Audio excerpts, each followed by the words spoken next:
Now that I'm off kilter. We good? We good?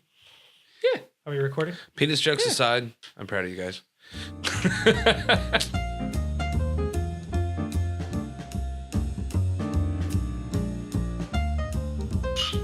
Hello and welcome to Happy Hour, the hour-long daily, you all wish, weekly tech news and game podcast for the Strange Gaming Network. That's good. I like Today we are enjoying a wonderful Irish red ale called Smithwicks.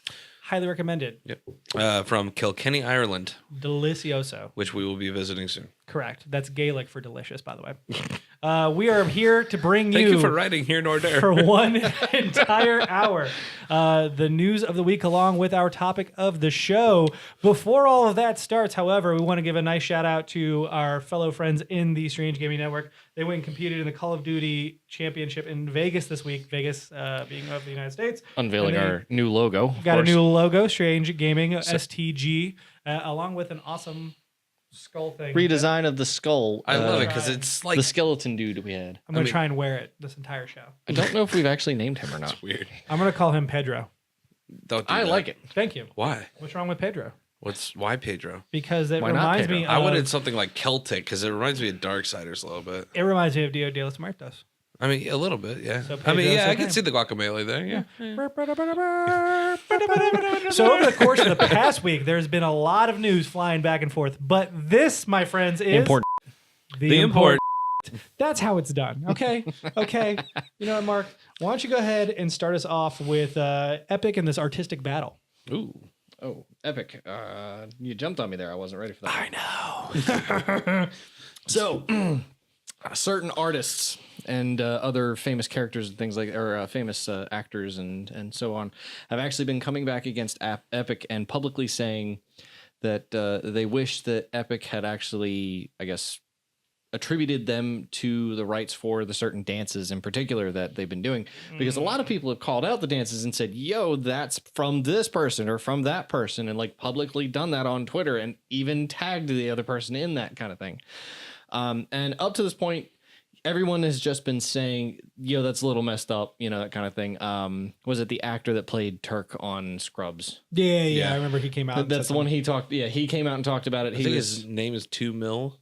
No. That's the rapper. I'll get there. Oh, okay. But no. The actor anyway. He called him out because the one you hear all the time with the music that goes that kind of thing, where he like claps or whatever and like does the like shuffle or whatever. Like I thought I was watching a porno for a second. I mean, the night is still young. There are Fortnite Monday, adult though. videos.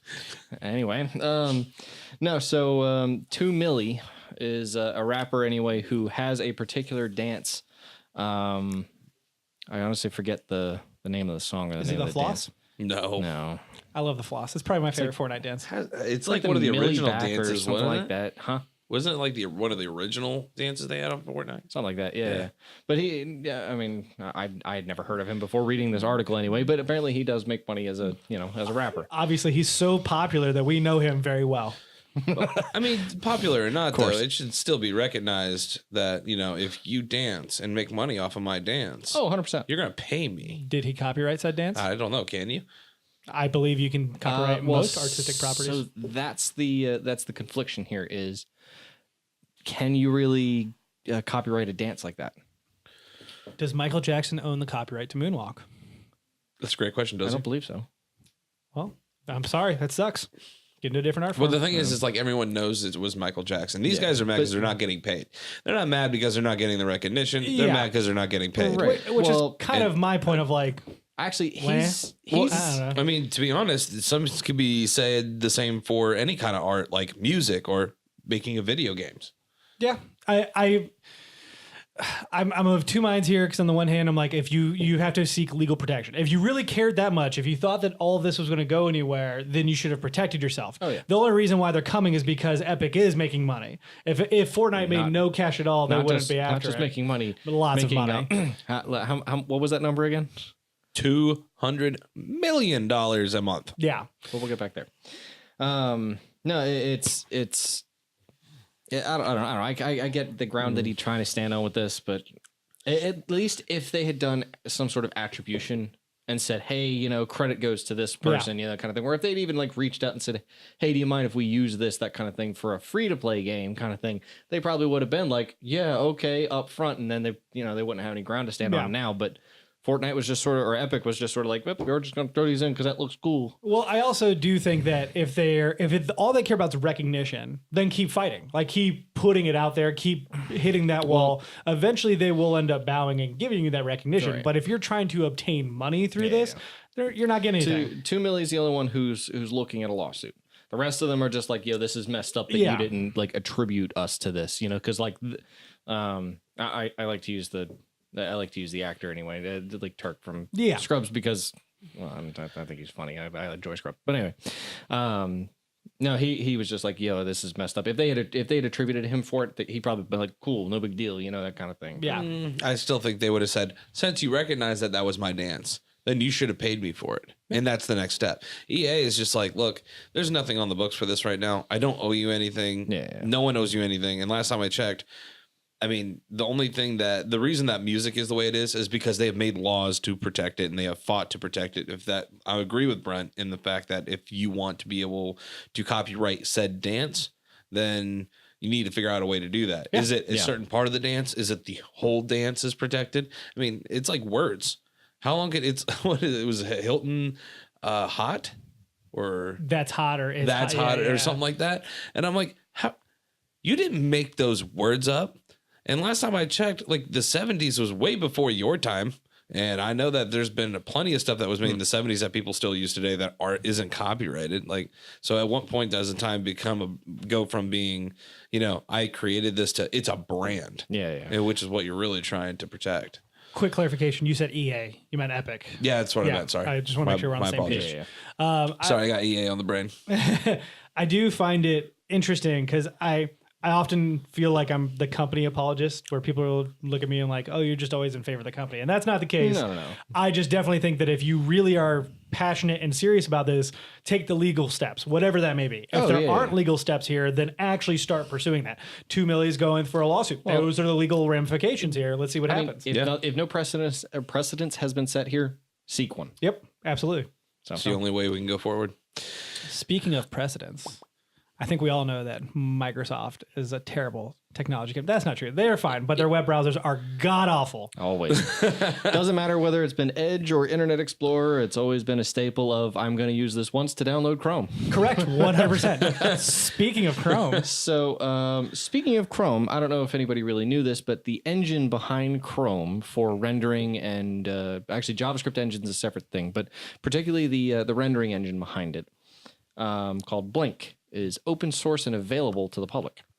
So a lot of modern browsers, ironically, the Edge mobile browser for Android is already built on Blink. Now, Edge has been such a flop in the desktop market that the new rebrand of whatever the next iteration of Microsoft's browser is going to be built on Blink.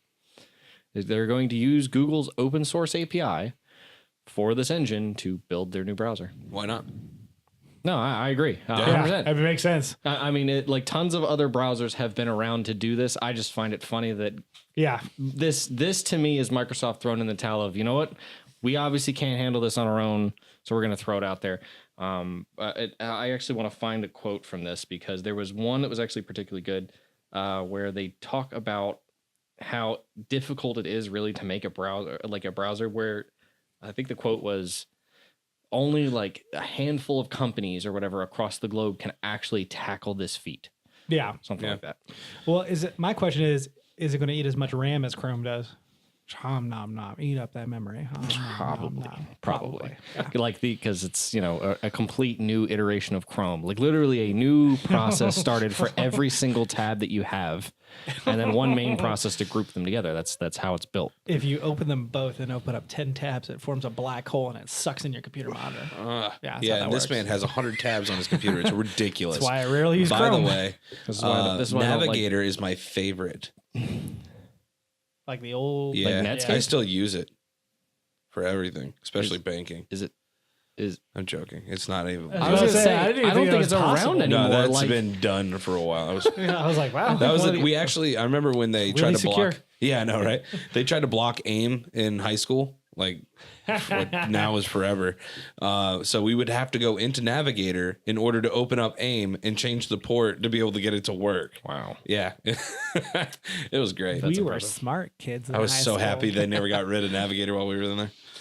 Well, I mean, that sounds interesting. I agree. I think it's funny. It's just ironic. Yeah. Considering how Microsoft has been fighting so hard to stay relevant, it feels like. Why though? Why push so hard though? And because they're a catch-all company, and they always have been.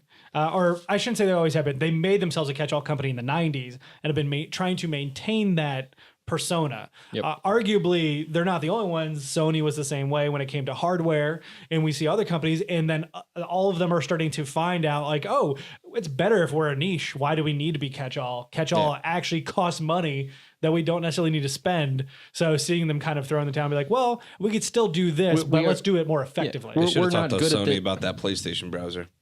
Yeah, but I see it as a good piece for them, though. This actually might move them forward a little bit more. Like Google put this open source, willing that, like Firefox, Safari, and possibly IE could be built on these if they really wanted to push it that far.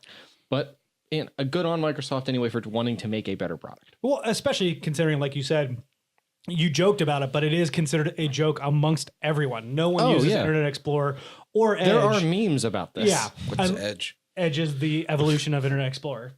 Man, I didn't even use the evolution of Internet Explorer. So, I mean, there are companies that may force it upon their employees, but other than that, there's really no reason to. Yes. So, I know. Current employer, all about IE. Not even Edge, IE. Is Firefox still okay? Yeah, I mean, I love Firefox. Yeah, that's my the one I use, and I just want to make sure I'm not like making myself vulnerable here. Firefox is a very good browser to use, mostly because it's built by Mozilla, and the Mozilla Foundation is one of the founding members for setting web standards and has a heavy voice with W3C, with the World Wide Web Consortium that I guess builds a lot of this stuff and helps set standards for certain things. Cool. So Firefox is actually up there. Firefox has, if I remember correctly, the fastest JavaScript engine of any browser. Cool. So for front-end heavy applications, which is where a lot of the web is going right now, that's kind of the browser to use if you're using something that's really taxing on your system. That's why you always use that Ninetales. That's a joke for Pokemon fans. Speaking of something that's completely irrelevant, let's talk about EA. That's and streaming. Yeah.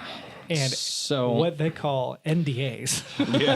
You would think you would think somebody would read the NDA that you sign when you go to play the Anthem alpha. The beginning part, the fact that you had to sign an NDA in general, you don't need to read it. You understand. I just don't do anything with this. Yeah, exactly. Just shut off all your programs. Anything you could have that could possibly stream this, shut it off. Yep. Anyway, there is a streamer who had streamed the alpha for Anthem, understandably, intentionally for some reason, or as we understand it, intentionally. They didn't say who it was, though. I was trying to find the name, but they didn't say who it was. The problem is that apparently somebody found out about it. Particularly, there's a man named Mark Dara, something like that. So he actually put out a tweet that says, "So the alpha is on, and I'm seeing some chatter about connectivity issues in the servers. Two things." He says, one, this is one of the primary purposes of the test. He says, two, you are actually in violation of your NDA if you're publicly discussing issues that you're having. So even tweeting about it, tweeting about it violated the NDA. Second, streaming it definitely violated the NDA. Yeah. Third, apparently, EA has the ability to force close your Origin client or like cause it to completely like not responding. So you have to kill it with the task manager, and then when you sign back in, all of your game library is gone. Every game that you have, every bit of money that you've spent, gone. Now, that is almost retaliatory. Well, yeah, that's absolutely retaliatory. Well, but I meant also, like legally retaliatory. Like it's one thing to be able to like ban them from using any of the further alphas or anything like that, but that's something they spent money on. No, because remember, this is how it works. We've talked about this over and over again, why the digital age is scary. You don't own those games. Nope. You are leasing those games, and you broke the terms of service under them. this is why it's terrifying that we're moving away from a physical medium. You're talking about if I had a physical game, they wouldn't have been able to do that? Believe it or not, they would not send agents to your home and take the disc away from you. Oh my God. To be fair, in a fully online game, it doesn't matter anyway. I know, but could you imagine if EA had like a van that they sent out to go and collect physical? I'm the repo man. Give me your They PlayStation. would do that. They sit outside your window with a perfectly placed like dart rifle or a BB gun, and as soon as you go to put the disc in, it just goes, hits it and shatters it. I like the better idea that they send like Titans from Titanfall. And it just like slams into your living room. You're like, who's paying for this? It's like, you broke the NDA. Take your disc and walk away. I love you, BT. Don't do that. I mean, That's it is scary. what it is. I think it's scary. it is scary. But that's what you're signing up for. So part of the NDA obviously is that they're not going to say what the terms of the NDA are. But if that's part of the terms of the NDA, that's what they can do. Like, so if you read into the fine print, I signed up for the alpha. I actually got into the alpha. No kidding. We played a little bit of it this weekend on PS4. That's all I'm going to say because that's all that needs to be said. I'm allowed to say that much. Other than I received, when you sign in, there's like 3 screens that you have to agree to that have all the terms of service there. There's an email that they send out to you that explains the entirety of how this works, what you are not allowed to say and what you're not allowed to say. And then screens multiple times preventing you from streaming or doing anything from a console standpoint. Now, obviously from PC, it's a little bit easier to manipulate those programs, but they're very much in your face of like, don't do this, don't do this. So it's not a surprise here. It's not like they don't make it obvious. They weren't trying to What you're get not you with a allowed to fine do. print. They were trying to get you with a large print. Correct. So Like the no kidding stuff. Like this really shouldn't have been that difficult. I do feel like there should be some sort of repeal process in the sense of like, hey, you screwed up. Let's see how much you got, like how much information was leaked. Not a whole lot. All right, we'll give you a library back in a week. But you need to understand there's ramifications to your action. You are banned Particularly- from alphas now fourth. Yeah. Well, okay. Banning somebody from like further alphas, cool. You know what? I get that. You messed up pretty big. Yep. You probably shouldn't be able to do that again. But wiping out a dude's entire library. I man, agree. a little much. I agree. It's a little It's much. definitely harsh, but you know what? Everybody knows about it. Everybody's really like, even now, like I was willing to say a couple of things, like not lightly, not a whole lot. Yeah. But like something to the effect of, we're having some similar issues that other people were having if you've heard about issues. And that was it. But you never know. Thank God you never said that. Yeah, I know, right? I do find it funny that they're like, if you tweet about it, like even saying you're having connective issues, you're breaking the NDA. Because I totally understand why that's there. Yeah. However, there's no communication from them when you're having connective issues.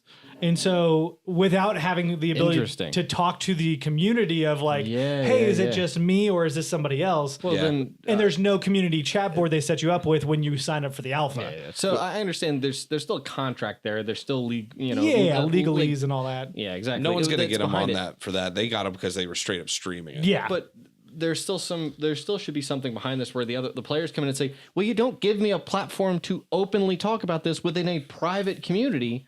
So what am I supposed to do here? Just sit and deal with this? Yep. Or, are you guys actually going to talk to me to address this? Or can I address the community to say, this is a problem so we can go to you with all of this? Yeah. Like, Because we had a friend who was having issues. We were fine and then had issues. So my immediate reaction was, well, let me get on Twitter. I'm going to see what other people are saying about it. And it was just a string of people going, oh, I'm having issues. Is anybody else? Is this just me? Like for developers, when you're having these types of alphas, which are super important, make sure there's some sort of platform to communicate if you don't want information revealed. Create a small text app. Like it can be streamed. It's a No message search board. box. Yeah, it's just a straight message board. Yeah. Everybody's going to say, oh, they're all having issues. Cool. Boop. You already have a website. Just create a message board. Yeah, exactly. It shouldn't be this hard. So. Yeah. Not So- to mention the whole point is that you need to gather data. Cool. But we need to know that, hey, is this us or not? Yeah. To the point of they already have a website. Most of them already have message boards. Exactly. Like it's Just all there. add one and make it private. Shouldn't be that hard. So debacle nonetheless, but this is not the end of our discussion of Anthem, is it, John? No, it is not. Believe it or not, Anthem has a beta coming out in February 1st through the 3rd, Dun, dun, dun, which me and you had dun. discussed was super important for them, especially over our concerns over the past week that we have witnessed. Through other people online, Yes, absolutely. not ourselves. Nope. wouldn't talk about those experiences. So the biggest part to me is that I think this is smart because we had talked about demos becoming more and more needing to be relevant, especially now with so much competition, where beforehand everybody, you wanted these specific games, you were going to go for it. Now it's like I'm trying to decide between Anthem, Division, Devil May Cry. I'm like, so I would like to have a couple of demos to be like, you know what? I really like that game a lot more. I would rather play that game as where I might not have even bought it at all because I got too wrapped up in everything else. Yeah, I agree. So first through third on PS4, Xbox One, PC. Yep. I think they announced a demo before that. If you buy this specific pack, if you are a VIP for Origins or if you pre-order, if you're a part of Origins in some kind of fashion, there's like a specific group you have to be a part of. You get VIP access like the week beforehand. Oh, that's neat. VIP access. VIP That's really access. cool. You will be here. I will be on my honeymoon, so I will not be able to witness it. So you have to let me know. Thank God you're not going to be here, so I don't have to witness that. Just the tips. Just the tips. So you have to let me know how it's going. Are you at all interested in Anthem? 100%. Yeah. Yeah. Honestly, the trailer has blown me away about it. Whatever we saw at what were we doing coverage on? E3. Yeah. Brain It's okay. I understand. fart. Poof. Anyway. It's still coming out. No, whenever we saw the trailer at E3, whenever we saw sort of that launch kind of that launch sort of happen, or that like the information in the trailer come out, Yeah. mine was blown. I was like, that looks really cool with the suits and like the different roles and things like that. I thought that was really nice, but it does seem to me a little bit like just from what we saw anyway, it seems sort of Destiny style of we're just going to progress through an open-ish kind of like on rails kind of environment, but Yeah. you can still sort of be different classes and do what you want in different ways and that kind of thing and participate as part of a group, which I think is kind of cool. Yeah. Now, the only hard part for me with this is that, again, for me, like with my style of gaming, I do round-based gaming. I do, mostly first-person shooters, that kind of thing. So something like this is going to be a little out of my element, but it looks exciting. If you feel like picking it up on PS4, you might have some friends who join you. I just need to pick up a PS4 first. You got There are this. 5 of them in this house. We've had this discussion multiple times. Yeah, I know. I haven't yet. It is interesting to see how this shared world shooter style is just continuing to grow. And it seems like there's some people who just cannot figure it out. Right, Nope. John? Oh, God. Fallout 76, baby. Thank you. I was so involved. I thought you were going into your story, and I was like, where am I? The Fallout 76 is having more issues with stolen information for the replacement bags.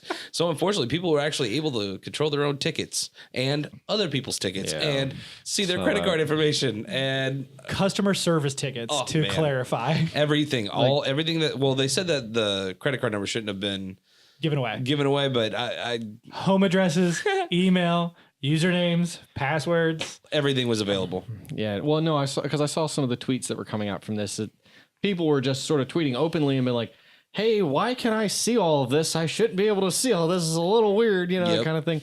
But first of all, if you can see all that information, please don't tweet about it. Contact the site you're trying to use. Immediately, somebody who looks at it and says, "I can steal information that way. I'm going to go here." Correct. And in a matter of 5 minutes, somebody's got a script written and literally harvested that entire site. Yep. I know. And they took it down pretty quickly, but it wasn't quick enough. No. So we'll see exactly how many people were actually affected, I'm sure, later on. This whole Fallout 76 debacle is just that, a debacle. This is you want to talk about pissing in the wind. That's pretty much what they just did. For PR anyway. And I feel, every time I watch them now, all I think about is like this scene from Rugrats where they're in a hot air balloon in a basket, and Phil wants to go like spit to see what direction the wind's going. And he spits or whatever, and it comes right back and hits him in the face. It's just perfect, absolutely perfect. They're obviously working hard to try and remedy these issues, but they really need to step up their game. Do something for the love of God. They need to. It's kind of like when you're playing a dice game and you're like keep throwing ones and you're just like, Someone else roll for me. Take it away. I mean, it definitely feels like if they continue in this direction, granted, they're trying their damnedest not to, but if they do, there is the sunken cost fallacy. Like at some point in time, you're going to have to pull the plug because it's just not worth it. Yeah. And that's what I was talking about in the get-go. I was like, it would almost be worth it just to be like, you know what? We're gonna do what we said we're gonna do, and you'll see the fixes later, and you will have a demo, an open beta again. And if you still want to be a part of it after that, and we fixed everything, be more than glad to get your business back. Ironically, I saw after we talked about this last week anyway, I saw an article actually comparing them to No Man's Sky, that they were set up perfectly to become like the next No Man's Sky, and like the first initial flop, and then sort of the giant resurgence of holy crap, this came back. I don't want this to become a thing. I really don't want anybody to say, you know what? We're gonna really screw it up the first time, and then everybody's gonna come back and love us. Not gonna happen. That is a rare thing to occur. Yeah, I need you to not do that purposefully. Nor does it successfully get pulled off the way No Man's Sky is. That's 1 in a million. Yeah, like easily they could have walked away, and people would have been like, "Whatever, it's a dumb game. We're done." And they wanted to the passion project to fix that. Yeah, but that's because for them it is a passion project, and that's my point. Is like it's not always the same case here. So you figure, oh, I have all this money, I'll be able to do that. I'm not worried about it. And then they do this, and you're like, maybe I should have been. Maybe they should have been indeed. Well, there's no quick cut here other than, John, you should be really excited about. Am I talking about my original one? No, you're talking about Hulu and Funimation. Get out of here. Okay. So Hulu and Funimation. Funimation is owned by Sony, where Spider-Man comes from. Yes. Yeah, so there's a couple jumps. Yeah. Okay. There's Marvel involved and other things. But anyway, they owe... Yeah, so Sony owns Funimation. Sorry, I had to make sure I was saying that right. And they were in partnership with Crunchyroll, and they decided to split because they are direct competitors. Funimation does a lot of the dubbing stuff.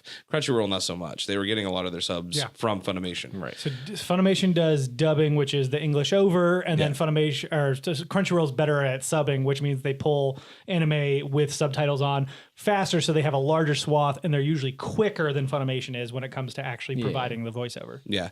So right now they're in partnership with Hulu, which is going to really squeeze Netflix because now Netflix is going to have to rely solely on their original content and stuff that's already been previously out that they'll be able to get a hold of through other rights. So it'll be really interesting to see what happens now with the anime market, especially with Netflix, because they were doing such a good job with Castlevania, like some of their Netflix originals. Yeah. And now that they're not going to be able to pull from stuff like Cowboy Bebop or anything like that, it's going to be kind of tight on them. We're going to see what they do with it, because you could tell there was a huge want for Netflix to get involved into the anime properties. Well, it's interesting to watch the streaming services in general because Amazon Prime, not this year, but previously, I think it was 2017, had their own initiative. It was Amazon Blaze or whatever, and it was all anime stuff. They had their own channel. Oh wow! Okay. They brought in Blue Exorcist Kyoto Tales, which is like the sequel series to it. That was their headline. Like they were all in for it. It was a completely separate channel, but that was the problem. Completely separate from Prime. You had to pay for it separately. Tanked entirely. They folded it back into Prime, and it's still there, but it's definitely they've moved away, thinking that they lost it. Netflix still does a fairly good job at bringing, like I'm watching Kakagurui, which is like gambling anime. It's weird, but it's awesome. Oh, dude, that is, I can't wait for you to finish that bad boy. So they brought that in. They're bringing in more SAO. Like they still do a lot of bigger things, but Funimation has been really upping their game, changing how the streaming service works, and now folding in this partnership with Hulu. They're still going to be separate entities, but they're going to share content together. Makes so much sense because they're able to, like the biggest problem with the niche market of like a straight anime stream is that yes, they're cheaper. Like I pay for Funimation and Netflix. Yep. However, I would much prefer to have one location to go to than have 100%. To open both apps and go, what do I want to watch? Whereas Funimation only gets opened where it's, I want to watch anime. There's no other option here. Yep. Yeah. So having Hulu coming together, plus I know so many people, Sean, our friend, has Hulu, doesn't want to pay more, so he's excited about it. I think it's going to be a great maneuver for them. We're seeing a lot of companies shift. Shonen Jump's a manga company in Japan. They're changing up their subscription model. Wow, so it's now $2 a month is what it's been forever. And you get the updated, like every week you get a new chapter and new couple of chapters in the latest ones. They're going to deliver that for free now, and their entire backlog is what you paid a subscription for. Wow. So you can start today, or sorry, December 17th is when all this starts. So starting December 17th, you can just be like, well, I'm not really caught up with anything. I'll just read from here on, or pay $24 a year and you have access to all of it. So you're interested in Bleach, but I have no access to the other 160 books. Well, then I'm going to have to be able to go back and read them, right? Right. Well, Super great smart. on you. Now it's Super possible, Yeah. or soon will be. Well, That's and awesome. quite frankly, it's been expensive, much like comics, to go back. It's like Comixology has their subscription service. Right. Like it's super easy now to pay a minimum amount monthly and go, well, I'm just going to catch up on this entire thing rather than dropping $100 just to catch up on one series. Right. So, but I digress. Funimation Hulu is amazing. This Hey is man, great. it's all part of the same world. I'm really glad to start seeing a lot. Like we were obviously closet nerds for a long time. I was more than you were. I was about to say. He was very much out there. I just hung out with him. You wanted to when pretend they not tried to to be a nerd, accuse but me you of were a being a nerd. nerd, I was like, no, he's the nerd. We're just good friends. And I'd be in my closet reading Then my they books. beat me up at night. But it's all part of the same world. I'm glad to see it coming out forthwith hard because I mean there is a huge demand for it, a lot yeah. of money to be had, and one of the main reasons I didn't get involved into that program beforehand is because the backlog was not there. Well, yeah. And I think 100%, much like any content these days, it can become super easy to just find it online without paying for it. Well, if you make it easier for the consumer so that they don't have to search around everywhere, but it's easily accessible to them for a low price, they'll pay. 100%. I guarantee they're going to show some sort of like next year there'll be an update. Here's how much money we've made. And this proves that we're actually making more money by giving away our content than if we were to try and make people pay for it. Well, no one's going to even try to get involved in it whatsoever. So what's the point? It's just going to sit there, do nothing. At least this will get people in it. Yeah. Did we talk about this already? Like the risk analysis of like what it costs you to buy it legitimately versus what the risk is of doing it like an illegal download for something like that. I don't think we have. No. Because I saw an We've article. talked about it a little bit. I saw an article come out about that. I maybe like dive into it a little bit deeper, but the idea is that, for example, the music market, you don't find much music piracy anymore. Yeah. The reason is Spotify has such a cheap model that it doesn't matter. People are willing to just say, you know what, it's worth the $10 to not have to go through these sketchy backwards places, to try to find it. So I'm just going to pay for this now, that kind of thing. So the time that you have to go forth to do it. Right. How much is your time worth? Yeah, exactly. So the other piece of that is, if everything is available to you at front and the cost suddenly becomes much more worth it, you're just not going to do that. Yeah. It doesn't make sense for you to go out and make that risk. Consumers will pay for convenience. Oh, yeah, 100%. Especially if it's affordable convenience. So, but I am very happy about this. Hopefully we'll see more. Are you trying to get it in the camera? I'm trying to get Is that it. what's happening here? I'm trying to get it to stay there. Okay. Here. Yep. I was about to do that, but you know what? You beat me to it. Look at that. Speaking of Japan and Pokemon Go. Godzilla. Oh, I'm sorry, wrong one. I mean, he could be a Pokemon. Yeah. They're bringing PvP to Pokemon Go finally. Oh, wow. Okay. So they're revamping the combat system a little bit. It's been, 3 years now? It'll be 3 years next February. Yeah. And people have been wanting this since day one. Yeah, maybe. I don't know. Doesn't matter. So not only are you going to be able to battle with your friends, they're changing the battle system a little bit, adding a third move. So Pokemon now have 3 moves rather than 2, which adds a little bit of the strategy to it. There you go. If you are an ultra or best friend, which people who play Pogo will know what I'm talking about, you can battle from afar. So you actually don't need to be near anybody. Oh, that's cool. Which is really cool. And then in the little radar that they have at the bottom right of the screen, we'll now have a section for trainers, for Pokemon, and for raids. So you can actually look and find trainers near you so you can scan codes and go battle them. That's awesome. So this update will be rolling out probably sometime this week or next week. But I, for one, Sounds kind of invasive. could care less. Have they talked about what the fighting mechanism is supposed to look like? Is it supposed to be turn-based, or is it going to be... It will continue to be action-based. However, rather than having just one quick move and one charge move, you now have a quick move and 2 charge moves, which is nice because you can kind of vary what you want to do. And then twice per battle, you can do what they're calling like a protect shield, which just blocks all damage. So if you time it right, you can take your opponent from doing their super move, block, and then kill them. Wow. Each battle uses 3 Pokemon. And there are 3 cups. So Pokemon power is gauged by CP. So there's the Great Cup, which is 1,500 or less, which means like a lot of not very useful Pokemon, which have kind of just been sitting in your collection, can now be used in combat, which is cool. excuse me, I keep hiccuping. There is the Ultra Cup, which is 2,500 and less, and then there's the Master Cup, which is no limit. So you can kind of do whatever you want. Awesome. They're going to start awarding special items through this, which is really cool, including evolutionary items, which are hard to get, to help you obtain them faster. And then also, you don't have to heal Pokemon afterwards. So there's no risk.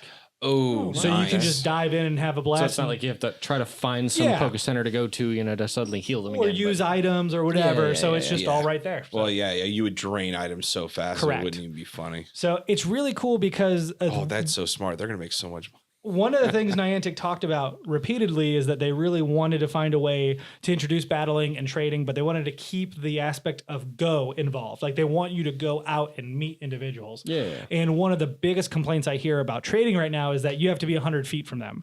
100 yards, actually, I think is what it is. So, like, it's kind of cumbersome. Like, it makes sense, but it is, like, if you meet someone that you became good friends with at GoFest next year, which is in the summer, which is all of Pokemon people come together, you can't trade with them if they live away from you. Right. Yeah. So at least with battling, you can build up that friendship level and you can still battle. And from afar, it doesn't matter. That's cool. That is really cool. Hopefully can you imagine if they had a Pokestop that like you could pay 5 cents just to recharge all your Pokemon? They would make so much freaking money. It wouldn't even be funny. I argued early on that they should give items because right now you can put lures at a stop, which will like attract Pokemon there.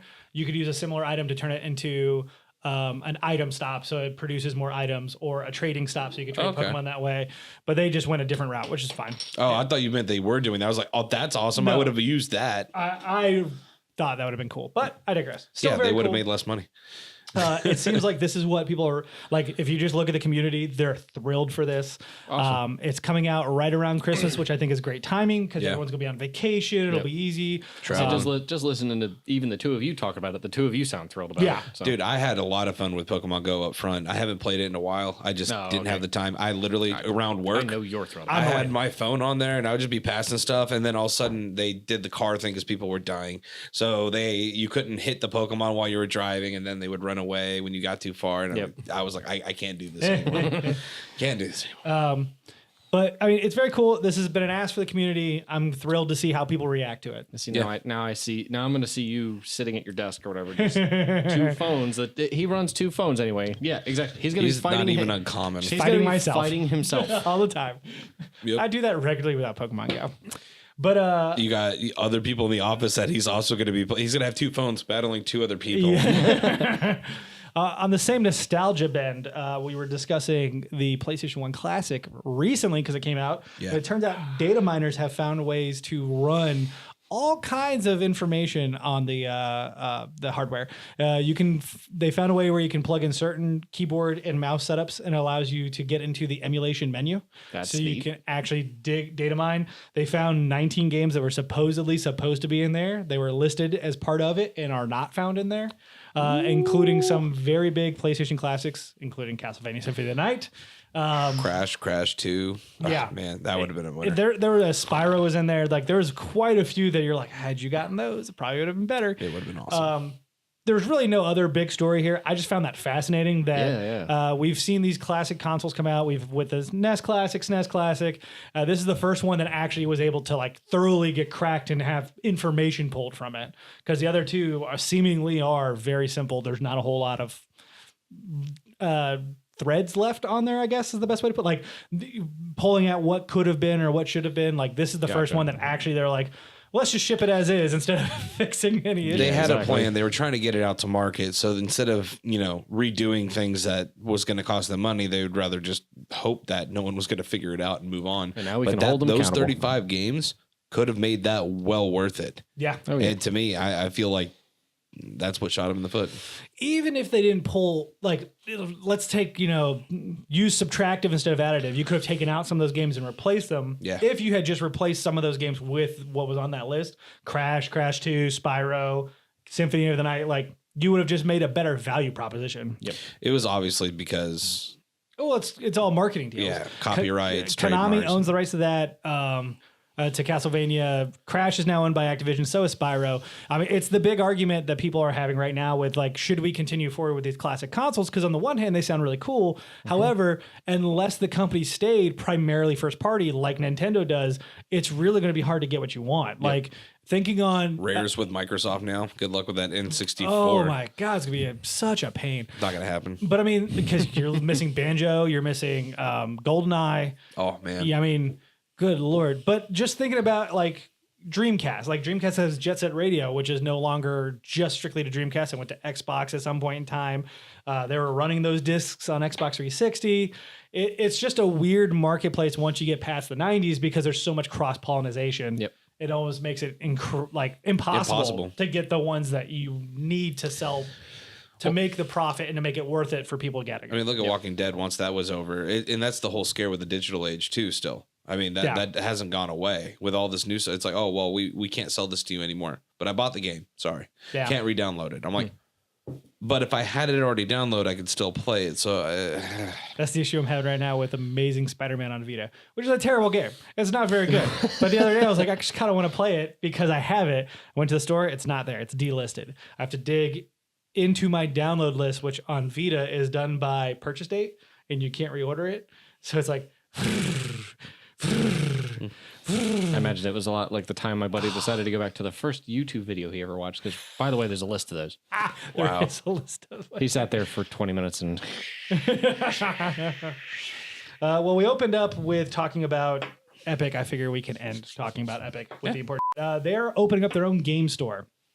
They're creating a store similar to Steam or whatever you want to use at GOG. However, the major difference here... Best part? Your finger guns, I'm scared. Is that full Red Dead Onion. Developers get 88% of the profits, and they're only taking 12%. The bigger part is that if you use their engine, because when you use Unreal Engine, you're required to pay 5% of your proceeds. For the first 2 years, that's folded into the 12% that Epic takes. So they will only take 12%. After 2 years, they take 17% if you're using their engine. So more initiative if you are using it. As a matter of fact, there were 3 games recently that were supposed to go out onto Steam Early Access that either delayed or canceled to move exclusively to Early Access on the Epic Store. I don't think this is going to be the first that you're going to see. I definitely feel like developers are going to take this into account because this is a huge difference. I mean, this is an 18% difference in profit sharing. Yeah, and for it obviously favors the bigger companies, which, I mean, granted, everybody's got money to spend and they all have their costs, but I mean, it's good for the smaller guys, but I don't feel like it's definitely aimed towards them. This is more aimed towards them than Steam's new reroute, because Steam did this whole thing where like if you sell over a certain amount of copies, they drop it from 30 to 25, but that's very obviously aimed at people who sell tons of copies, which are large companies. Yeah, that's how Apple works too with app sales. So this is the first one that is a very much a clean slate. Like it doesn't matter what you sell, how many units, you could come in and sell 10. So it does not matter on units at all. You're getting 88% of the profits for misunderstood as long as you're on first there. 2 years. So if you're using Unreal Engine, if you don't use their engine at all, you're getting 12 or 88% every single time. And this just goes to show, I mean, we talked about a little bit about this at dinner today, but I mean, they're making so much money in Fortnite. How much money? $200 million a month. $200 million a month. Boom. That's a lot of money. That's 2.3 something billion per year. And that's just on Fortnite. That does not include Unreal Engine sales, which they've had for years. That they're just making so much money. So turning around and trying to think of in the future, build themselves a platform where they can actually look past Fortnite for revenue. I think it's super smart on that At this part. point, I barely know what to do with $200,000 a month. I can't imagine right? 200 like, million a month. $2,000. Give me $2,000. $2,000 a month. I wouldn't know what to do with. I would do fantastic things. I could start a charity. So, I thought it was really cool. I'm hoping to see more of that. We'll probably talk a little bit more of that during our topic of the show. However, this is the important the important. On to topic of the show. This weekend, this past week actually, starting Thursday into Saturday, has been a wonderful celebration of games. Oh man, beautiful. Normally we have the PlayStation Experience that was canceled. The Kinda Funny crew decided they were going to do their own indie game showcase. I say indie game, really was open for everyone, but it's primarily indie games on the Saturday that would be PlayStation Experience. So we got 2 wonderful days of just lots of cool announcements. And I kind of wanted to talk about them, go over them. Highlights, Game Awards, of course, we could also talk about awards if anybody's interested. I have no problem discussing that. I do have a couple of articles I'm going to pull from to help refresh our memory. Okay. So we can go from there. Yeah, I was about to say, we're going to need a list of games because there's a lot of cool games, but not very well-known games. Well, I think we can start with some of the highlights. You were traveling to Vegas, so I think you missed both of these events. Oh, I missed everything, yes. Okay, so this is going to be a wonderful... I'm here for the third-party open, like, I have no idea what's going on discussion. This could be a wonderful... He's going to be just as excited as you are, so we'll be gauging his excitement. I'm your excitement with a blank mind. So overall, I love the Game Awards this year. This format is continuing to grow, and I think this is probably the best distillation that they've done yet. There was almost any advertisement had to do only with games. There was no like Schick Hydro Man like they did that one year, which was super weird. Yeah. It was the pre-show got rid of the fluff awards, which I loved, and also showcased some cool games, which was interesting for like that first 30 minutes. And then afterwards, they were consistently going nonstop when it was award announcement, and there was if there was a break, it was to showcase a trailer, even like a game that we already knew or a trailer they showed earlier as like their advertising break to reshuffle a few things. It was phenomenal, with one awkward moment where they decided Jeff Keighley has been apparently wanting this for 5 years, and I understand where his heart comes from, but they got Sean Layden from PlayStation, Phil Spencer from Xbox, and Reggie Fils-Aimé from Nintendo out on stage at the opening of the show to talk about how we're all gamers united on one front, which sounds great. Yeah. What does that make you think they're going to do? Probably crap talk each other like on stage. So I thought they were going to announce crossplay between the 3 platforms. Yeah, I thought it was because you are bringing out. I want to hear somebody come out with a smackdown like you were. No. Meanwhile, it's Nintendo and Xbox over here. We support crossplay, and then they both just stare over Sony. I want you to know Phil Spencer did throw some like low level shade about how we all play together. I expected it. But it was just the most awkward exchange. Like you could tell they're like, we're here because we need to be here. And could you imagine if they were just holding hands? Yeah, it was bad. It's amazing. Other than that, there were some wonderful moments, including the Chris Judge who does Kratos' voice, and the boy whose name always escapes me who does Atreus' voice in the new God of War. They went up to announce that's winner. Really cool. And so they went through the category, and he has the envelope, and he hands it to the kid. He's like, and the winner is, and the kid's like struggling, and he just looks at, boy. Open it out. It was so good. Read it, boy. Read it, boy. So good. But overall, it was a wonderful case. God of War. Game of the year. Whoop, whoop. Beat out Red Dead. I believe it. Justifiably. Oh, no. So I did see some of this because I saw the prediction board that you all were running. Oh, yeah. I saw the pictures of that. Yeah. We should post that. That was cool. Yeah, well, actually, I'll throw it up. Yeah, we'll throw it up there. It's really cool. But yeah, we had our own little pizza bet going to see who would win. I actually had to change 2 of mine because me and Brent were getting to the point where it's like I couldn't beat him unless I changed 2 of my answers. Correct. And we were so flip-floppy on who was going to win it between Red Dead and God of War. So I went and changed him to Red Dead just for the chance to be able to beat Brent. And then I lost worse. Should have been 8-9 instead it was 6-9. Yeah. Ooh, I actually was nice. I wanted God of War to win. I was still surprised they won because Red Dead was sweeping. Like they came in like best storytelling. I was like, I've not played this game. This is my own personal opinion, having never touched it. I don't know how that game won best storytelling. From the people I've talked to, like the world's immersive and interesting. Some people absolutely freaking love it, and other people are like, it was boring. And I'm like, how is that? There has to be a middle ground. Well, for me, like when you think about how that world comes together, the way the systems work, that speaks game direction. Yeah. So I expected them to win. God of War won that in Game of the Year, and then the Red Dead won everything else. And they won voice. Yeah, acting. They won voice acting. I was like, what? Yeah, how do you beat Kratos in that? No, not even that. How do you beat the little severed head thing that he carries around with him that just tells stories every time you're on the boat? How do you beat that? Yeah, Mimir was pretty bomb. I did love him. Yeah. So some of the announcements, they went over Mortal Kombat 11, which amazing trailer. Dude, the girls were like, oh my God, this is graphic. And I'm like, I have an erection. I was just like. That's amazing. I'm not much of a hip hop music listener or rapper. The music timed with this trailer, awesome. Like really well done. Like, really well done. Pop, pop, pop, pop, and you just got this laid back hip hop in the back. It was laid back, but timed with the action on screen. It just kept getting me pumped. It was like this slow rise. Like as the music continued, I'm like, oh, what's happening next? Yeah. What's happening next? Let's do this. It's great.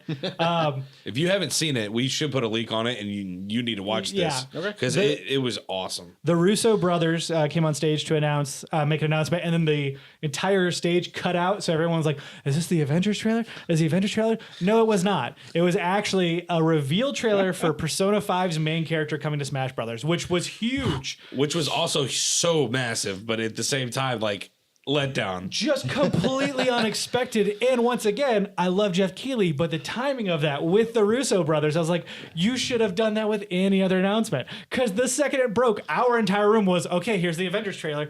We're ready. And then it was this Persona thing where I was like, I'm the one who's excited. Everyone else is like, okay, well, what is this? I'm still excited. I didn't realize it was going to be DLC. I thought they were announcing a new character that everyone was like, there's not another one. There's not another one. And then that popped up and I was like, they just blew everybody's mind. They're like, DLC. And I'm like, oh, man, you guys. Easily. You're doing great. I was very excited about that one. But my biggest one, and you could test this, had to have been the announcement of Marvel Ultimate Alliance 3. Yeah, he was pretty stoked about that. So Marvel Ultimate Alliance is a PlayStation 2 era like RPG that's isometric like Diablo. So it's like that top-down view. You get to pick a hero. There's like a selection of 30 of them. There's skills you learn. You get costumes that can augment your abilities, and you're just moving through. But you pick a party of 4.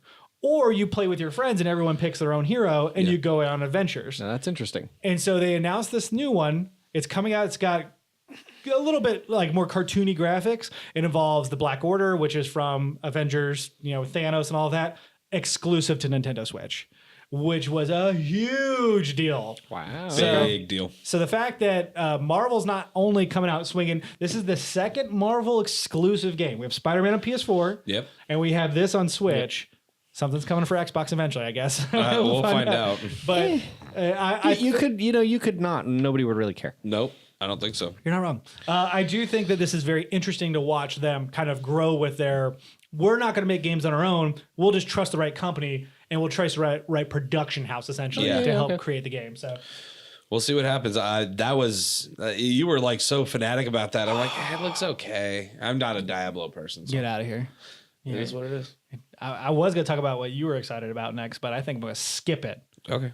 Or we could go ahead and talk about the next Far Cry 5. Far Cry 5! It's not DLC. It's not DLC. But it is New Dawn? Or, New Dawn. New Dawn, yeah. It's Far Cry New Dawn, which looks like it's built off of 5. Yes, it is actually using a lot of the same... It is using the same landscape. It's just obviously after a nuke blast, essentially, inside of Far Cry 5.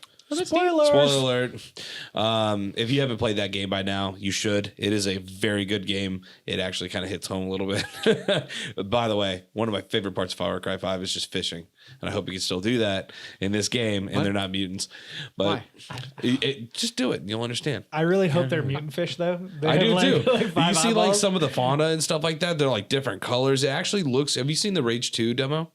Yes. It has a lot of the same color patterns in schemes to it. Yeah, it's really like... The Twitter joke was, oh, look, Far Cry 5 Rage 2. Yeah, pretty much. And now everybody's kind of like, well, do I want to play Rage or do I want to play Far Cry 5?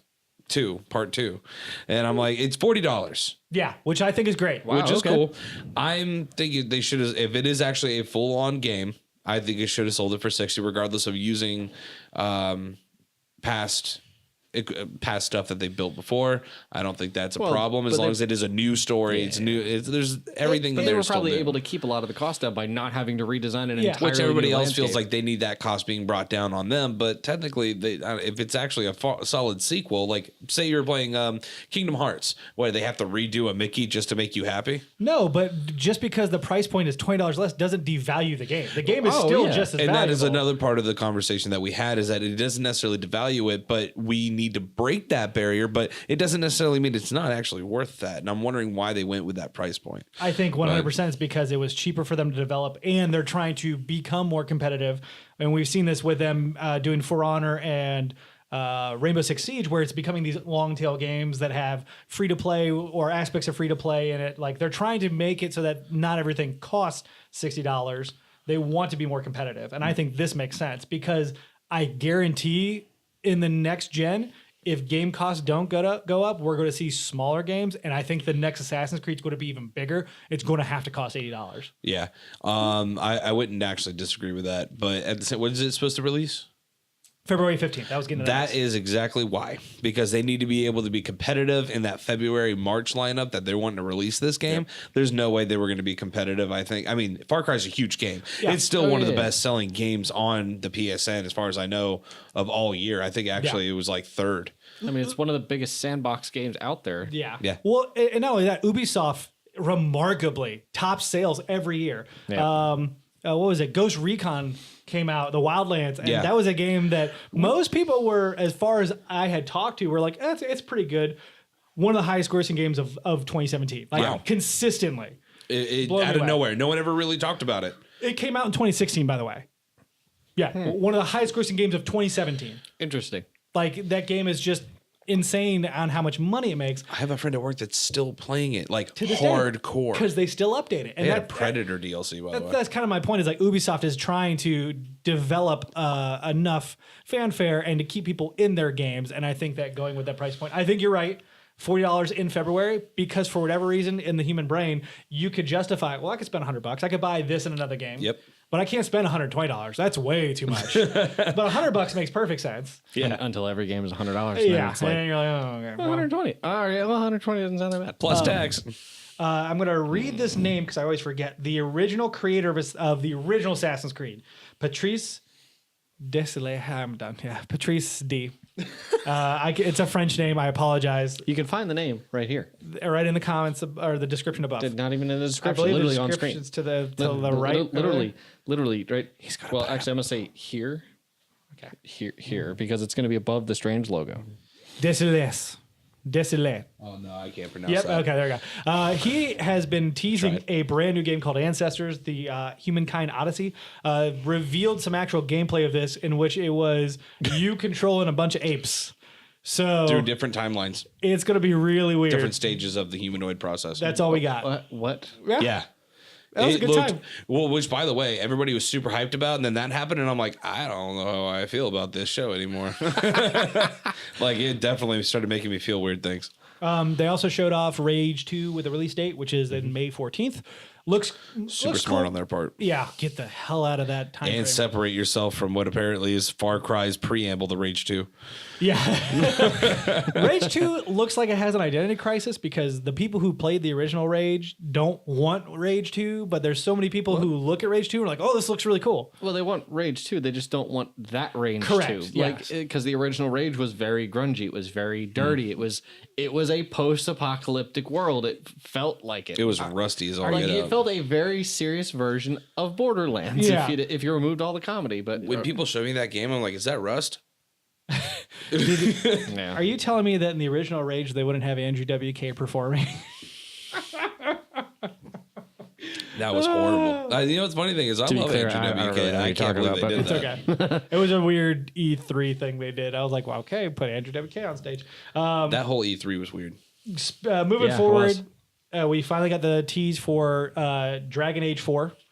We don't really know the title. They just kind of teased it. There was a bunch of rumors about this happening, and then it happened, and we still had know nothing about it. So, woot woot. Smoke screen.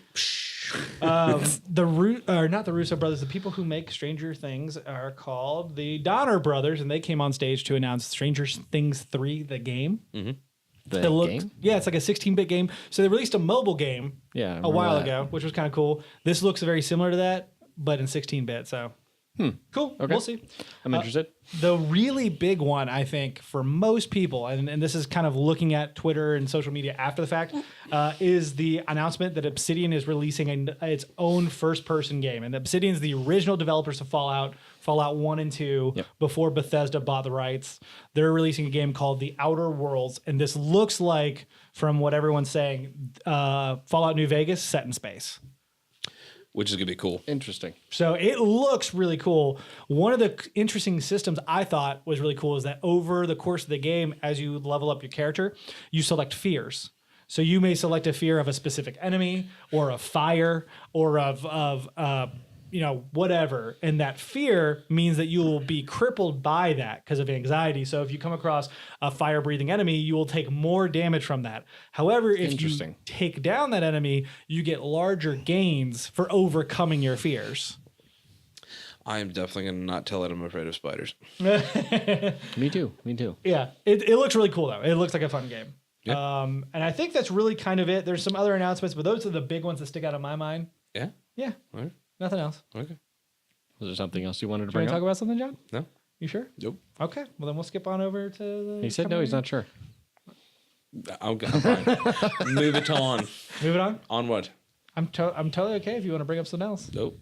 There's not another thing at all. Nope. Not from the Game Awards that you want to discuss? Nope. You look like you really want to talk about something right now. No, I'm not. You gotta do it. It's your story. This is the topic of the show. I'm all right. My bad. Now, are we going to talk about Telltale? Or do you want? That's the kind of funny. Yeah, Which one did you want to talk about? I'm going through. I don't know. You seem like you want to talk about something else at the Game Awards. Which is No, why I asked. no. Telltale. Yeah, and I thought you yeah. wanted to start with that. No, I'm going through the kind of funny games showcase. So once again, PlayStation Experience was gone. They came in and did an hour-ish long video presentation. Yeah. We're not going to go over every announcement. There are some really cool ones though that I do want to highlight. Mm-hmm. And I'm going to start with my personal favorite. I know the ending was really good, and we're both very happy about that. Yep. But Supergiant Games came out and announced a new game, which is on the Epic Store, which is one of the things why I want to talk about the Epic Store. Okay. They actually are one of the developers that moved it from Steam Early Access entirely and put it on Epic Store under Early Access. This new game is called Hades. This is the people who developed Bastion, Transistor, Pyre, and it looks like it's going to be a roguelike where you are the son of Hades trying to escape from hell. So fighting the Olympic gods. And it looks amazing. That sounds It awesome. looks like a Transistor Bastion rage. Oh my God. Like the music started and I was in it. So The music in those games are phenomenal. it's really good. It's really good. So they're going to have it in early access. It'll eventually be coming to, from what they showed, I think they only showed PS4 and PC for right now. Yeah, I did not see an Xbox on there, which is Or super Switch. surprising. Really? I don't think I saw a Switch. That makes sense. But it's in early access now. They're working on it. They'll have a full release here soon. But nonetheless, if you are buying it on the PC platform, you can go and pre-order the game.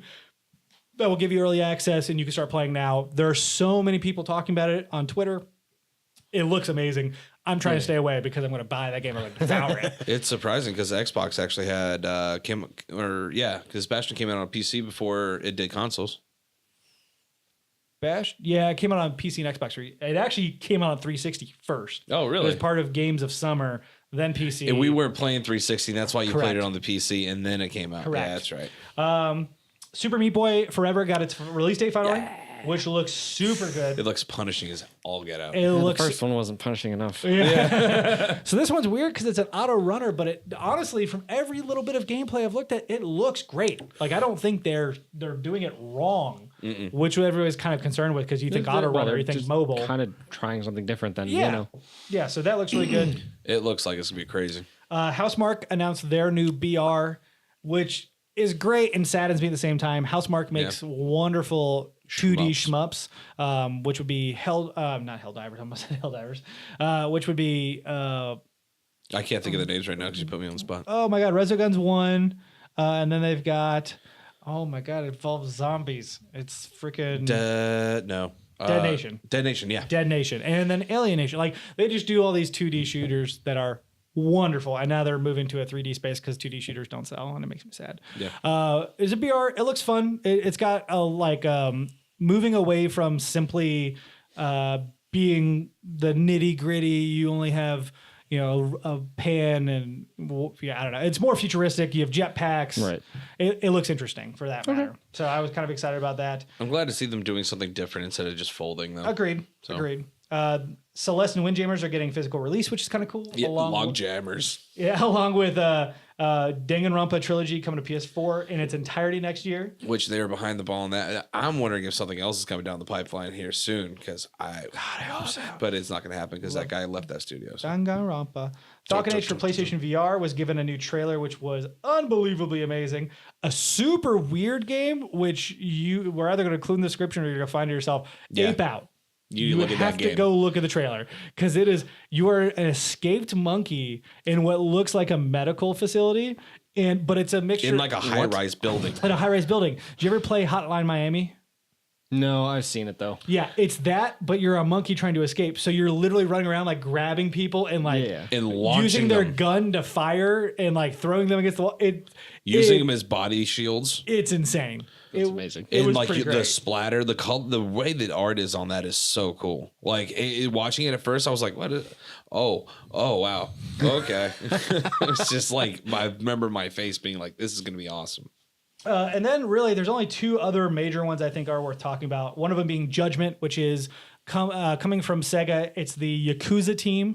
So who have like Yakuza is this weird, obscure game that's been growing for years in the West that has a small cult following. In Japan, it's huge. It's their Grand Theft Auto, except instead of shooting, it's brawling.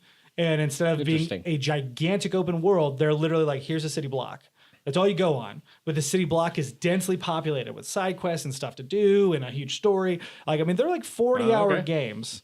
What? They're massive. There's 7 of them. They're a lot more popular than I thought they were too. Yeah. Because when I kept seeing them, I'm like, why do they keep putting these games on the PlayStation Plus? Like, and I keep seeing them pop up every now and then. And I'm like, but I hear no one talk about it. Hugely popular. Yeah, apparently they're making a lot of money on them. So they're doing a spin-off game called Judgment, which takes place in that same world with the characters, but from the police perspective.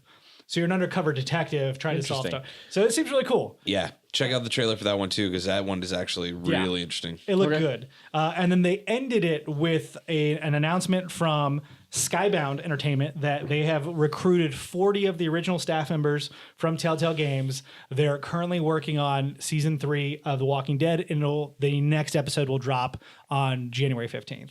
Boom. So they actually have started their development. They have their whole flow going. They It's brought called in Broken Toys. It is called Broken Toys, isn't it? Yeah.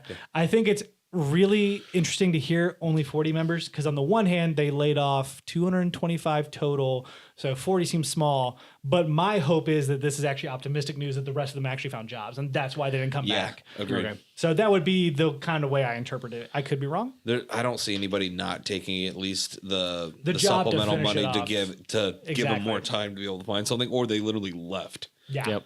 So, but that was this wonderful weekend. The internet has been a buzz since, which is great. Really good flow, good like vibes everywhere. Yeah, it just feels good to kind of get involved and hear about all these games coming around, acknowledging games of this year with the Game Awards, and then seeing what's coming down the pipeline, both big and small. So that's good. My personal picks definitely still Hades for sure. I'm very excited about that. Anthem I'm more amped up for than I thought I was originally. Judgment looks wonderful. And then, of course, Walking Dead. Yeah, Walking Dead. I'm actually kind of excited for Judgment. That one actually kind of it caught my eye, and I was like, so yeah, then Ape Out. I'd definitely be playing that game. Weird. So weird. Can you imagine like a VR version where you're like actually looking at everything and you're going through and like grabbing people and then throwing against walls? Like, oh, that'd be so cool. That one made me laugh. And then there's another one called Moving Up, in which you're a movers. You're working like it's a puzzle game where you're moving stuff out of a home, but instead of it, like it starts off with like, here's a house and here's your moving truck and you bring it out, but it's physics based. So you can like throw the couch through the window. You can work with your people across, but eventually the levels grow. So there's like lava. So you have to like walk across and avoid lava. There is a section where it's 2 individuals on the other side of a couch. And so they're walking on platforms this way. And then this person's platform ends. So this person keeps walking and they jump. And then vice versa, or it looks hilarious. Oh yeah, they're throwing chairs across the freeway at each other, so that way they didn't have to walk across. It looks really good for anybody who's like. We have Content Couch with Overcooked. It reminds you of that similar style where you're going to be cursing at each other but communicating to try and get to the objective. But it's got these really weird animations, like Humans Fall Flat. Mixed with Overcooked because it's a little like everything's kind of sloppy the way that it's all moving, and it's like, oh man, it's gonna be difficult. But it's really cool. I'm glad we got a chance to brief you, and we're gonna show you some of these trailers as soon as we're done recording. Yeah, of course. So I believe this means that it's finally time for last call. Last call. Have to go home, but you definitely can't stay here. This, of course, is the segment where once again we've reached out to you to come to us with either a trivia, a factoid, or a question of the week. I have myself a question of the week because we're coming around Christmas. This is going to be I think this is I only have one more episode I'm going to be able to record before Christmas happens, and then I'm not going to be And around then for we a while. can breathe. Breathe. Oh, yes. So with that in mind, coming around Christmas, what is like one of the better Christmas memories, like of a gift you have opened as a young child? I was thinking about this the other day, and so I'm going to kick off an awkward story that I thoroughly. Oh, I enjoy these. I still remember to this day. And I feel like I might have talked about it before. I don't know. It doesn't matter. But when I was younger, I had a PlayStation 2. I was playing Final Fantasy 7 on it because it had backwards compatibility. You hear that, Sony? You used to support that. I was playing Final Fantasy 7 on it, and of course had my wired controller. And my younger brother at the time, Mitchell at the time was like 7 or whatever, came running in the room to watch me play and was so excited. And he clotheslined the cord, and it knocked the PlayStation 2, which was up on my tall dresser, onto the floor. My mother walked into the door frame the second this happened and was like, "Hey guys, what? Leave the room now. Everyone just leave the room." So I picked it up, plugged it in, dead. Yeah. I had to use a screwdriver to pry it open to get the disc out, completely dead. So that was in the summer. Coming to Christmas time, Dad asked me, like, "You good grades? What do you want to bring you?" I'm like, "PS2. That's all I want. Just want a PS2. Give me a PS2. Christmas Day comes. I'm so excited. I open this box and I get an Xbox. And he's like, "Yeah, that's like the what you wanted, but the guy at the store said this one's better. It's newer." And I was like, "I know. I love you. I love you so much." It was very sweet. And I tried so hard. They bought, there was Jet Set Radio and Otaji and a couple of other games. And I played them and I got over myself because you can't get mad. Like, I'm like, a brand new game console. First off, it's still a Yeah, new console. Like, yeah. So I played for probably about 8 months until I finally went ahead and saved up the money and bought a PS2. But it's just one of those memories that I'm like, this is the epitome of like, you should be Important thankful shit. for things, like the important shit, because you don't always get what you want, but it doesn't necessarily mean it's a bad thing in your life. So yeah. Totally understand that. Who's going to go first, Marky? Dibs. Dibs. No, so you're talking about a good memory. Ironically, this isn't even like tech or gaming related, you know. Yeah. So first off, Christmases with my family, you know, at a certain point in my life became a little awkward. My parents split whenever I was in middle school. So the thing is, it started as like one Christmas and kind of evolved into 2 Christmases. Mm-hmm. I'm going to tell you that Christmas or whatever that year happened. Oh man, that was the best Christmas we ever had. Mom, Dad, I'm sorry, but that was the best year I think we've ever had. Now, you guys really tried to milk it, but we had cell phones. I mean, we had a big old joint birthday party with 50 people and a DJ, and like, we went all out. Wait, you had that 2 year. bar mitzvahs? Jeez. I'm sorry, that was bad. No, my sister and I had birthdays that are like a month apart. Anyway. No, so Christmas anyway, we get up. My dad's over at the house and we're doing a normal thing. The tree's up, the music's going, lights are everywhere, and like, you know, again, milked it, you know, so like the whole tree's covered in, you know, gifts and things like that. So at the time, you know, The like trees were covered in gifts? Yes. There were so many gifts they were covering the tree. Yes. Jeez. That's impressive. Yeah. But anyway, you know, we're going through Christmas and I was really big on my PlayStation 2 at the time. Yeah, I wasn't a big Xbox person, but like I got a ton of games, you know, for it, that kind of thing. And I really enjoyed it. And I was getting ready to play and that kind of thing. Oh, wait, we got one more gift for you. Walked in and, you know, like we didn't even ask for this. This is just sort of out of the blue. Suddenly they pulled back literally what had been in the room directly adjacent to us, but not somewhere we would have expected to go into the laundry room, were 2 brand new, I'm not kidding you, like $800 bicycles. One for me, one for my sister. Good Lord. Oh my goodness. Forget about everything else that I got, you know, like for Christmas and everything like that. The entire day beforehand, I was losing my mind over it. It was awesome. That's amazing. That's really cool. Yeah, no, but that we use those bikes to go everywhere. Like we'd go up to the mountains and we'd go ride. We'd, you know, take the mountain road and, you know, ride around the neighborhood, that kind of thing. No, we really got a lot of use out of them. We really enjoyed them. That's really cool. That was like the big surprise of the year. Yeah. How old were you? See, this was 33. He was 33. Yep. Well, I subtract 20 years. I was 13. All right.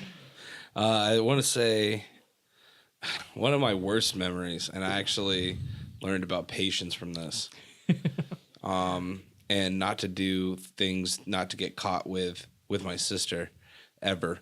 I'm You should clarify real quickly. I'm concerned. So me and my sister, West when we were Virginia. younger, Take me home. we Country road. like to try to go find the Christmas presents, right? We were those kids that were like, I can't help myself. So Alyssa's jumping on the bed and she finds something. She comes to me and shows it, and it's Pokemon cards. And this is like, oh my God, because every time I go to the store, I can't buy Pokemon cards because there's none in there. Right. Ever. And then these are different packs from the new ones. And I was like, oh my God. And so we kept finding ones. Me and Alyssa, every time mom and dad left, we'd grab another one and open it and share it and open one. So that way they wouldn't notice till they were gone. Yeah, I was about to say, there's going to be a day where they're going to notice if you keep doing this. Well, mom and dad looked at us like, well, I mean, that was supposed to be a surprise, but I guess you already got them. Enjoy yourself. And then after that, it was just kind of one of those things like, I don't want to know anymore. Yeah. I'm okay with waiting because I let them down and I totally burnt what joy they would have got from that. Yeah. I'm surprised. Well, not only I'm that- surprised you didn't think you burnt your own joy. I was about to say your own too, joy. No, I had fun with it. Yeah, but I Because mean, I was sneaking. It's like when you eat an Oreo in the middle of school and you're like, no one knows I have an Oreo in my mouth. This is the best tasting thing ever. it's a really interesting analogy. I feel like there was a different type of joy you would have gotten had you been surprised. Surprises have always been fun, but not like the epitome of fun for me. Like, I like being finding them sneaky. That's being fun for me. I want you Not- to not know like my finding initial a- reaction would go surprise. I just Surprise! Yeah, that would have been bad. Make sure you share with us in the comments below what Christmas joyous memory you'd like to share. As always, you will be able to find us once a week. We were up by Friday past week. Yay! Hopefully we'll be up there by then as well. We're working on a more consistent format. Please, again, let us know in the comments if you're enjoying this, because we seem to be enjoying this format a lot. Down here, I've heard positive down things so here, far. down here. In the comments up above. As a matter of fact, if you do a barrel roll, it'll be down exactly where he's talking about. So just have Actually, go to Google, type in do a barrel roll. Yeah. Just see what Now happens. you know why I like drinking. And until next time, cheers. Cheers. Cheers. Just the tips. Okay.